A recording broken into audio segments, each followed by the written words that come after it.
आज के समय में जब भी देश और दुनिया में सबसे अमीर लोगों की बात आती है तो उनमें मुख्य रूप से गौतम अडानी और मुकेश अंबानी का नाम सामने आता है। सफलता और व्यापार का साम्राज्य सभी को विरासत में नहीं मिलता। भारत में बहुत से ऐसे अर्थशास्त्री बिजनेसमैन का जन्म हुआ जिन्होंने अपने बलबूते पर पूरी दुनिया भर में सफलता का परचम लहराया है और आज उनका नाम दुनिया के सबसे अमीर लोगों में जाना जाता है। गौतम अडानी भारत के ऐसे ही उदाहरण में से एक है जिनको विरासत में कोई व्यावसायिक साम्राज्य नहीं मिला, लेकिन अपनी किस्मत से समझौते के साथ कड़ी मेहनत करने का दृढ़ संकल्प लिया और आज दुनिया के सबसे अमीर इंसानों में से एक है। एक समय ऐसा था जब अडानी सिर्फ 100 रुपये लेकर गुजरात से मुंबई पहुंचे थे और आज का एक समय ऐसा है जब अडानी का नाम भारत में ही नहीं बल्कि पूरे विश्व में अमीर व्यक्तियों में गिना जाता है। तो आपके मन में एक प्रश्न उठता होगा कि आखिर अडानी इतने कम समय में इतने अमीर कैसे बने। तो स्वागत है आप लोगों का आज के इस नए वीडियो में। तो गौतम अडानी का जन्म 24 जून 1962 को गुजरात के एक मध्यम वर्गीय परिवार में हुआ था। इनके पिता शांतिलाल अडानी कपड़े के व्यापारी थे। शायद उन्होंने कभी कल्पना भी नहीं किया था कि उनका बेटा इस मुकाम तक पहुंचेगा, लेकिन आज गौतम अडानी दुनिया के सबसे सफल व्यक्तियों में से एक है। गौतम अडानी को उनकी प्रारंभिक शिक्षा सेठ चिमनलाल नागिन दास विद्यालय गुजरात से हुई और आगे चलकर इन्होंने गुजरात विश्वविद्यालय में कॉमर्स में ग्रेजुएशन दाखिला ले लिया, लेकिन किसी कारणवश वो अपनी ग्रेजुएशन की पढ़ाई पूरी नहीं कर सके और दूसरे साल में ही पढ़ाई लिखाई छोड़कर मुंबई चले गए। अपने परिवार की जिम्मेदारियां उठाने के लिए उन्होंने महज 16 साल की उम्र में नौकरी पकड़ ली। वैसे तो ज्यादातर पूंजीपतियों को व्यापार का साम्राज्य विरासत में मिलता है, लेकिन गौतम अडानी को विरासत में कुछ नहीं मिला। इनके पिता शांतिलाल अडानी कपड़े के छोटे मोटे व्यापारी थे, लेकिन इन्होंने पिता के कारोबार में हाथ नहीं बटाया और खुद का कारोबार शुरू करने का सपना लेकर माया नगरी मुंबई चले गए। महज 16 साल की उम्र में कुछ करने का हौसला लेकर गौतम अडानी मुंबई आ गए और 1978 में इन्होंने महिंद्रा ब्रदर्स की शाखा में हीरा सॉर्टर के रूप में काम करना शुरू किया। परिवार की जिम्मेदारियां कंधे पर होने के कारण गौतम अडानी मामूली पगार पर यह काम करने लगे।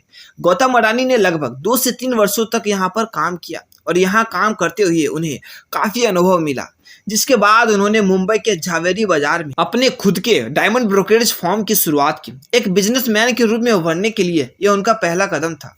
साल 1981 में इनके बड़े भाई मनसुख अडानी ने अहमदाबाद में ही एक पीवीसी प्लास्टिक यूनिट खरीदी, जिसके बाद उन्होंने गौतम अडानी को इसे मैनेज करने के लिए वापस मुंबई से गुजरात बुला लिया। पॉलीविनाइल क्लोराइड के आयात के माध्यम से गौतम अडानी को वैश्विक व्यापार में कदम रखने का सुनहरा अवसर मिला। भाई के व्यापार में हाथ बटाने के 4 साल बाद 1985 में गौतम अडानी ने पॉलीमर आयात के लिए एक लघु उद्योग की शुरुआत की।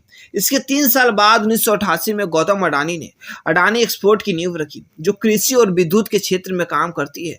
आज इसी अडानी एक्सपोर्ट को पूरी दुनिया में अडानी एंटरप्राइज के नाम से जाना जाता है और यह भारत की सबसे बड़ी एक्सपोर्ट कंपनियों में से एक है। 1990 के दशक में वैश्वीकरण का दौर गौतम अडानी के लिए बेहद खास रहा, क्योंकि इसकी उदारीकरण नीतियों ने गौतम अडानी की तरफ अपना रुख मोड़ लिया। गौतम अडानी ने इस दौरान टेक्सटाइल, एग्रीकल्चर और मेटल उद्योगों को अंतर्राष्ट्रीय स्तर पर बढ़ाना शुरू कर दिया, जिसके बाद अडानी को एक के बाद एक सुनहरे अवसर मिलते गए और वह नई नई ऊंचाइयों को छूते गए। साल 1994 में जब गौतम अडानी को गुजरात सरकार द्वारा मुंद्रा पोर्ट मैनेजमेंट का कॉन्ट्रैक्ट मिला तो परिस्थितियां उनके व्यापार के और अनुकूल हो गई।